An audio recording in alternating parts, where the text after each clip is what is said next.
So not only are EV drivers paying more for insurance and suffering more with depreciation, but the latest figures also show that running one is now more expensive than the average petrol car. I'm starting to feel bad for these EV drivers. I know a lot of you savages won't. Let's get into it. Well, it was really only a matter of time before we reached the tipping point. The way things have been going, petrol prices have been on the decline for the last 12 months. Charging stations have gone up by 11% according to ZapMap, who monitor EV installations. And this, folks, this has tipped the scale. Here's the bottom line figure, what we're all interested in. With an average EV, you're now looking at about 18 pence per mile. With your traditional average petrol car, you're looking at 15 pence per mile. That saving might not seem all that significant, but if we take an average driver doing 15,000 miles per year, let's say, that's a difference of about 500 quid. So ZapMap then goes on to say the average cost of charging at public stations was rising because motorists were opting for the ultra-rapid chargers.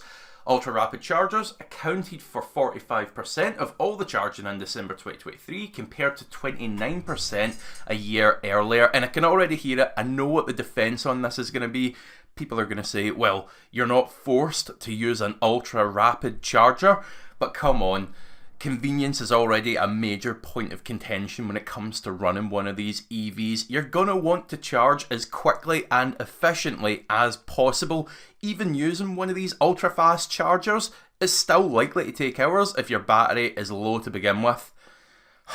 Now yes, it is true. If we ignore the fact that they cost more to buy, cost more to insure, have higher repair costs and depreciate more heavily, and we only charge our EV at home, then yes, it is possible to balance the books and bring that per mile cost back down a little bit more.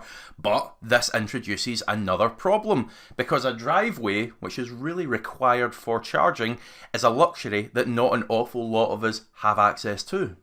But do not worry, there is a superb solution which has been recommended. Simply put a cable into the channel, let the lead close under its own weight, and lock the lead using the special tool provided. The channel is installed flush with the pavement, which allows pedestrians, prams and wheelchairs to go over the cable safely.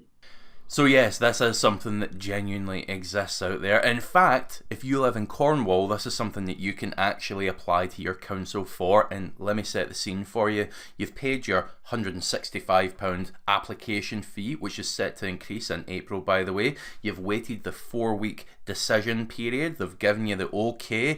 You're getting ready to carve up that path outside your house. You're going to run a cable out there. And then the following day, your neighbour parks in that spot. No charging for you. Now I do personally feel if these charging gullies do take off, there'll be nothing more in a couple of years than a humbling reminder of when some of us thought EVs were going to be the next big thing and here to stay, like any other outdated bit of tech, Blu-ray players or curved TVs or something. Now getting back to the topic at hand, petrol car versus electric car in terms of running costs. Obviously, no one's got a crystal ball. We don't know how things are going to end up, but let's think it through logically. So long as electric cars continue to capture market share, that demand for electricity is going to go one way. That's up. Now these big electricity companies, they're being pushed towards net zero. They're having to invest millions upon millions of pounds into their infrastructure in order to try and meet it. And they're not doing that out of the goodness of their heart. That's money that they are going to be keen to claw back. And so long as EVs continue to grow in popularity, I'm confident that they will. And I'm sure they are too. How do you think things are going to end up? We've had some great discussions on previous EV videos in the comments section. I love reading your thoughts, so please do leave a comment with what you think as well. Now if you've enjoyed this video, please do hit the like button and consider subscribing for more videos like this. See you next time.